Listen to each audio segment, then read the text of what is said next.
Now, most people buy a few altcoins or even Bitcoin and just hope for the best. I think we all did that. But if I followed a simple strategy and the framework of this video, if I was to start again, I'd probably be way ahead. So here is a low risk, nice quick build of how to create a portfolio from scratch. It works. I've been here since 2016. I've somehow survived, but it took a couple of years to refine this and make sure it was tickety-boo and works. Now, the first thing you need to do before you do anything, before you buy anything, and before you go a bit crazy on the exchanges, is you need to define some of your goals. Your goal should be, are you going for long-term wealth or are you going for short-term gains? That's kind of a realistic question you need to ask yourself. You also need to look at time horizon. What are you looking to achieve with your portfolio? Are you looking to the long term? Are you looking more shorter term? Are you looking to flip things? But also, lower risk, why is that better versus high reward? Due to the fact of how the market is right now, you're probably going to edge on this side of it with low risk. And the most important thing, emotional discipline. Are you going to understand the fact of the 3 questions beforehand to stop chasing the pumps? Because realistically, what you should be doing, you should be trying to keep as much money as you can instead of trying to chase the pumps and get rich quick, because ultimately that doesn't work. This is going to be a bit of a controversial one, but you need to split up your portfolio into 3 simple cores. Basically, right? You need to have the main nucleus of your portfolio as Bitcoin. Literally 60, 70, 80% of it, in my opinion, should be Bitcoin.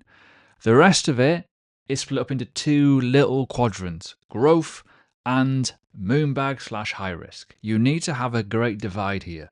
Now, as I say, you could have 70% Bitcoin, you can have 20% growth, and then 10% high risk if you want to, or you can move that around and do whatever the hell you want. So I always recommend your core should be 2 things: stable currency to buy and hold in Bitcoin, and keep holding Bitcoin and accumulate Bitcoin. That should be your core nucleus. The reason being, your altcoins are basically priced in Bitcoin, especially in this Satoshi values. So yeah, it kind of makes sense just holding that to keep a bulk of that in wealth. The obvious part of the situation is, I believe every single altcoin that's decent, semi-decent, whatever, is growth, because they are still, in my opinion, evolving, and that evolution of price appreciation will grow. So the likes of Ethereum, Solana, for example, even XRP, or narratives, real world assets deep in, DeFi, AI, whatever, right? You've got to have a nucleus part of that as growth. But that's the hard part, picking them. And you need to do your own research. These other videos on our channel to help you do that. Also, you need to use some kind of relevant altcoin experience here to understand the trends. What is kind of hyped right now? What is pumping? So make sure you have something that's relatively good. Ensure you do your research though. And as I say, the final bit, the last quadrant you should really have is moonbags. High risk, very, very low input onto them. These could be like Bitcoin runes, for example. They could be certain narratives or very, very low cap assets that could do well over time. But ultimately, you are more than comfortable by putting your money in there and understanding that it could go to zero at any point. These are tiny bets betting on trending narratives that may not have surfaced yet. Now, in terms of risk management, this is kind of obvious. Never go all in. Have an emergency fund to understand that whatever you're putting into the market, you can afford to lose. I see it all the time, and if you subscribe to the channel, you'll know this. I tell stories sometimes, and in our membership as well, you see the stories from people. People say things that are a little bit silly sometimes in the chat, and they go like, "I've just got a house equity release, and I'm going to put £40,000 in the market, or $40,000 in the market." And you're like, "Oh my, here we go. Don't go all in, don't do that." You must always dollar cost average into a cryptocurrency market, in my opinion, because it spaces it out, it helps you understand the price, and more importantly, this market evolves a lot. So what dollar cost averaging is, you are putting a set amount in every single week or every single month, whatever you're comfortable at losing, realistically, right? You budget, you have your emergency fund, and whatever spare goes slowly into the market. Not just lumps, not just all in, just gradually building positions. I know people go, well, what about if it takes off? Well, if it takes off, it takes off. You've got to manage that position, what you've got. Understand that. But going from that, it stops you from avoiding, the pumps. You don't want to get caught in the pumps and going all in on a pump. Say Solana goes to $200 in a day from $130 right now. People got to flap at that and go, oh my God, it's here, it's a bull market. I want to go all in there. good chance you're going to lose. So you need to understand that. Not to mention, if you've got a portfolio, and the one thing I will say, and check out the links below. There's a link to Tangent Wallet, cold storage. Have your assets in cold storage. Don't leave them on an exchange. That's just silly. Don't do that. By the way, if you're not yet done so, please do leave a like on the video and a comment if you are enjoying this sort of stuff.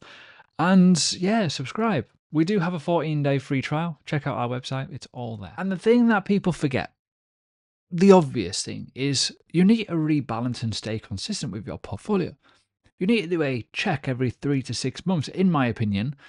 And why? Because this market evolves. Like, some of your growth or your higher risk sort of assets may have done something. They may have done something good or bad. You may want to reevaluate your position. You may want to take some profits. You may want to buy more. You may want to not buy it again or sell it or whatever. You need to understand that.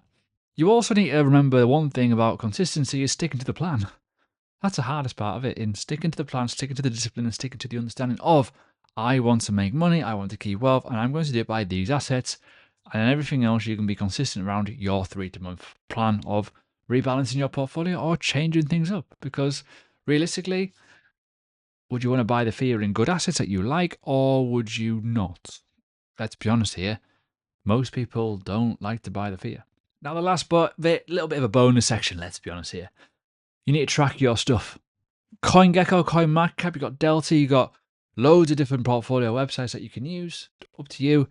Track what you've got. Understand the dollar cost averaging, the amount that you bought, when you've been buying them. What is your overall performance like?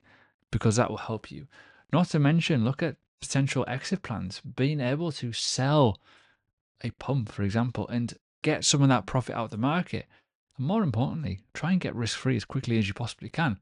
But yeah, cryptocurrency investing, it's a part of life. It is a lifestyle. Get into some books, get into some podcasts. As I say, join our membership, 14-day free trial if you want to jump in. And really, really get into it, because the only way to win is through time. And getting into it with that consistency and having that portfolio, it sets you up for success. So there we go. There'll be a video coming up very, very soon for your recommended watch to help you evolve on this video. But as I say, let me know what your portfolio spread is. I'm keen to know.